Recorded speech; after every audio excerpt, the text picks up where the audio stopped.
Do you know what it's like to hear something that should hurt you, but you simply freeze? That's exactly what happened to me at my sister Charlotte's wedding.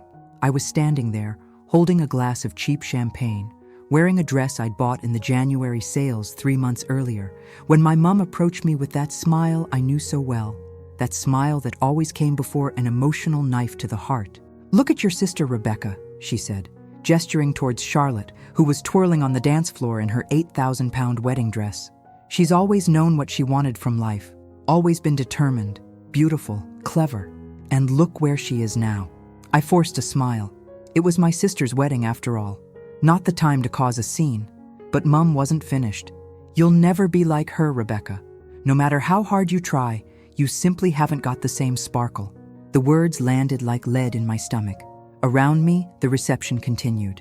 The ballroom at the country estate in the Cotswolds was decorated with white roses and gold accents. Waiters circulated with trays of smoked salmon canapes and champagne, and a string quartet played live. Everything was perfect. Everything was expensive. Everything paid for by the groom, naturally, because Charlotte had managed to marry a successful investment banker from the city. I, at 31 years old, was a secondary school English teacher in London. I earned a decent salary, but nothing compared to my sister's lifestyle. I lived alone in a rented one-bedroom flat in Clapham, drove a 10-year-old Ford Fiesta, and my idea of luxury was ordering a Deliveroo on a Saturday night. "Right, Mum," was all I could manage to say. She patted my shoulder as if she'd just given me valuable maternal advice, and returned to the top table where she sat beside my dad. He hadn't even noticed the conversation. He was busy discussing his new Jaguar with the other guests. I went to the ladies' room and locked the cubicle door. I looked in the mirror and saw a woman with light brown hair pulled into a simple chignon, minimal makeup, and a navy dress that had cost 230 quid. There was nothing wrong with me. I was pretty in my own way, but in my mum's eyes, I'd always be the daughter who didn't shine brightly enough. The reception carried on. There was the traditional toast, where my dad gave an emotional speech about how proud he was to see Charlotte marry such a wonderful man. Mum cried. Everyone applauded. I drank my champagne and tried not to think about the words I'd heard earlier. After dinner, Charlotte pulled me aside. She looked radiant, her blonde hair cascading in perfect waves over her shoulders, her makeup flawless even after hours of celebrating. "Thanks for being here, Becca," she said, hugging me. "I know we're not particularly close, but it means a lot to me that you're here." "Of course, Char. It's your special day." She smiled, but there was something odd in her eyes. A hint of guilt, perhaps? Or was I just imagining it? "Did Mum say something to you today?" she asked suddenly. I hesitated. "Why do you ask?" "Because I know her, and I know how she treats you sometimes." "It wasn't anything major," I lied. "Just the usual comments." Charlotte sighed. "Becca, you know I never asked to be compared to you, right? I hate it when she does that." "I know. But did she really?" Charlotte had always been the favorite. Since childhood, she was the one who received the best presents at Christmas. It was her piano recitals our parents attended with enthusiasm. It was her school reports that were displayed on the fridge. I was just the other daughter, the one who existed, but didn't sparkle. The wedding ended late at night. I took my car and drove through the winding Cotswold lanes back towards London. It was late April, and even in the darkness, I could smell the countryside through my open window. I cranked up the heating and tried to process what had happened. "You'll never be like her." Those words echoed in my head. But you know what's funny? In that moment, driving alone back to London, I realized something. I didn't want to be like Charlotte. I didn't want to depend on a man for a comfortable life. I didn't want to measure my success by the size of my wedding dress or my husband's bank balance. I wanted to build something of my own, and that's exactly what I began to do. In the months that followed, I threw myself into work. In addition to teaching at the Comprehensive, I started tutoring English and literature in the evenings and at weekends. I was up at 6 in the morning and often didn't go to bed until midnight. It was knackering, but every extra pound that went into my account brought me closer to my goals. I saved every penny I could. I stopped going out for dinner, canceled streaming subscriptions I didn't use, and started cooking all my meals at home. My mates thought I'd gone mad. "Becca, you need to live a little," they said. But I had a plan. 6 months after the wedding, in October, I received a call from my mum. It was a Tuesday evening, and I was marking essays at my kitchen table. "Rebecca, I need to speak with you," she said, and her voice was different, shaky. "What's happened?" "It's about your father. He's had some financial problems, big problems." My heart raced. "What kind of problems?" "He made some bad investments, very bad ones. We've lost nearly everything." Over the following days, the whole truth emerged. My dad, who'd always boasted about being a savvy businessman, had put all his savings into an investment scheme that turned out to be a Ponzi scheme. He'd lost not only the family savings, but also had to sell the new Jaguar and was on the verge of losing the house where they'd lived for 32 years. The house in a desirable part of Surrey with 5 bedrooms, a conservatory, and a large garden. The house where Charlotte and I had grown up. The house my mum was so proud to show off to her friends. "What about Charlotte?" I asked. "Can she help?" There was a long silence on the other end of the line. "Her marriage isn't going well, Rebecca. They're having financial problems too. James's firm hasn't been doing as well as we'd hoped." So that was it. The perfect husband, the successful investment banker, wasn't so successful after all. And my sister, who'd always lived depending on him, was now discovering what it was like to worry about money. "How much do you need?" I asked. "Rebecca, I'm not ringing to ask you for money. But that's why you're calling, isn't it?" Another silence. "How much?" I repeated. 35,000 to cover the most urgent debts and prevent us from losing the house. 35,000 pounds. It was nearly everything I'd saved by working like mad over the past months. It was the money I'd been putting aside to do a master's degree, to finally take the next step in my career. I hung up and stared at the wall of my small kitchen. The paint was peeling in one corner. The tile by the sink had a crack I'd always meant to fix, but never had the money for. My flat was simple, but it was home, or at least the rent was my responsibility. I could have said no. I could have let my parents deal with the consequences of Dad's poor choices. I could have let Charlotte discover what it was like to have to work hard to survive, but I couldn't. Because despite everything, despite the comparisons, despite the cruel words, they were my family. The next morning, I transferred 30,000 pounds to my parents' account. It wasn't the 35,000 they needed, but it was what I could give without being left completely without reserves. Mum rang me in tears. "Rebecca, I don't know what to say. Thank you. Thank you so much." "You don't need to thank me," I said, trying to keep my voice steady. "But you need to promise me something. Anything. That you and Dad will get help. Professional financial help. This can't happen again. I promise. We promise." 2 weeks later, I got another call. This time it was Charlotte. "Becca, Mum told me what you did. I didn't know you had that much money." "I worked bloody hard for it," I replied simply. "I wanted to help too, but James and I are going through a rough patch. His firm has practically gone bust. We're selling the flat and we'll have to move into something smaller." There was something in her voice I'd never heard before. Humility. Vulnerability. "I'm sorry, Char." "You know what's funny?" she said with a bitter laugh. "I spent my whole life thinking I had it all sorted, that I'd made the right choices. I married the right man, had the dream wedding, the dream flat, and now it's all falling apart." "You'll get through this," I said. "You're strong, Charlotte. Stronger than you think." "I'm not as strong as you, Becca. I never have been."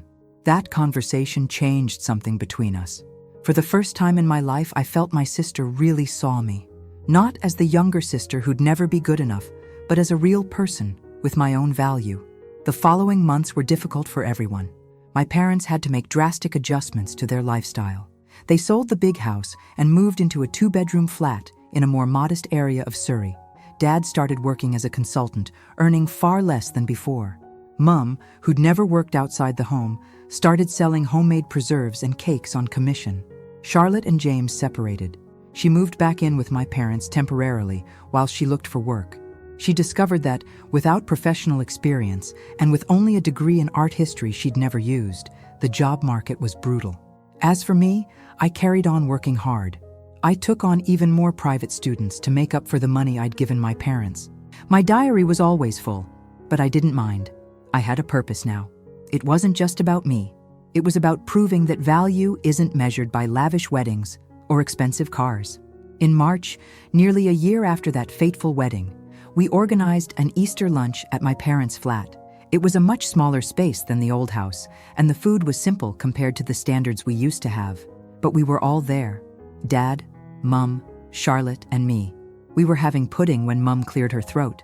"Rebecca, I need to say something to you." I looked at her, waiting. "I owe you an apology. A massive apology."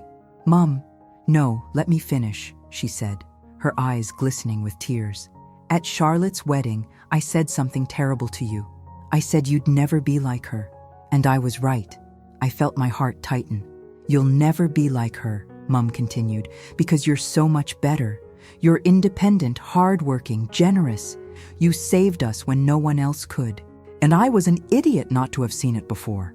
Tears started rolling down my face. They weren't tears of sadness, but of relief, of validation, of finally being seen by the person whose approval I'd sought my entire life. "You're brilliant too, Mum. You've reinvented yourself. Look at you, building a business from scratch at 58. Charlotte reached out and took my hand. "And I owe you an apology too, Becca. For all those years when I was the favorite daughter and never acknowledged how much that must have hurt you. You don't need to." "Yes, I do. And I want you to know that I admire you now. I want to be like you when I grow up," she said with a tearful smile. Dad, who'd been quiet until then, cleared his throat. "Rebecca, I've always been proud of you. I just didn't know how to express it. But I want you to know that you're the best thing that's ever happened to this family." That evening, sitting in that small flat, eating homemade trifle prepared by my mum, surrounded by my imperfect and broken family, I realized something important. Success isn't measured by expensive wedding receptions or big houses. It's measured by the ability to overcome adversity, to help those you love, and to maintain your integrity even when everything's falling apart. The months turned into a new year.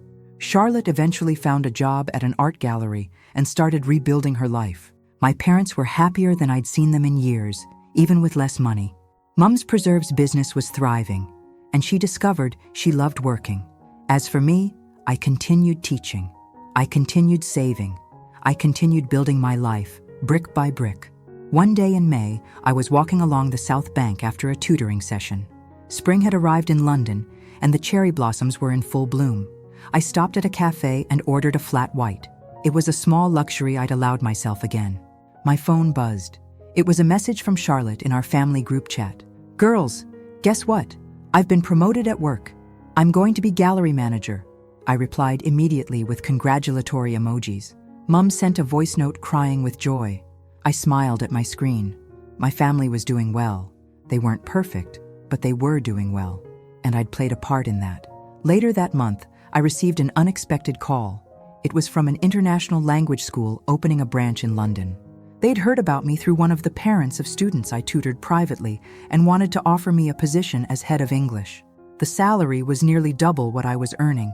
There were benefits, private health care, and opportunities for advancement. I accepted on the spot. When I announced it to my family over Sunday roast, Dad hugged me tightly. "I always knew you'd go far, sweetheart."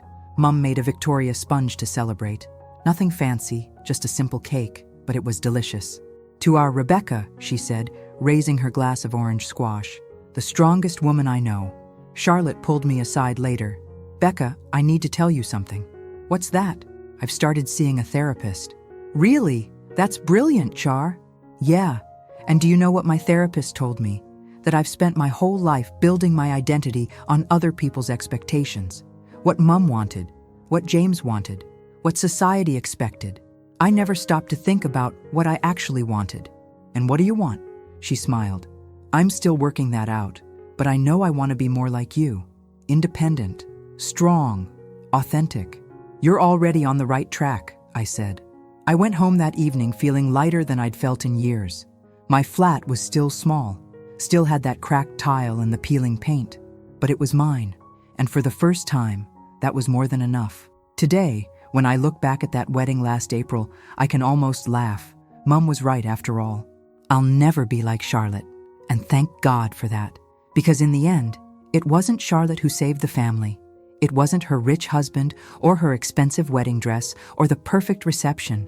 It was me, the daughter who supposedly would never sparkle, the daughter who was just a teacher, the daughter who drove an old car and lived in a simple flat.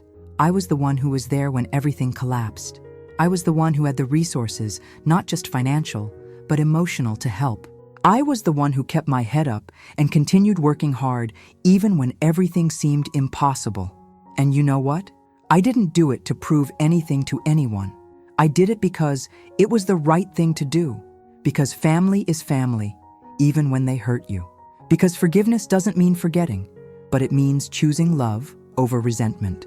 My story doesn't have a fairy tale ending. I didn't marry a Prince Charming. I didn't become wealthy overnight. I didn't have a miraculous transformation, but I've got something better. I've got self-respect. I've got a career I built with my own hands. I've got a family who finally sees me for who I really am. I've got the peace of knowing that when things got tough, I didn't crumble. I stood up stronger. And when I wake up every morning, I look in the mirror and see a woman I admire.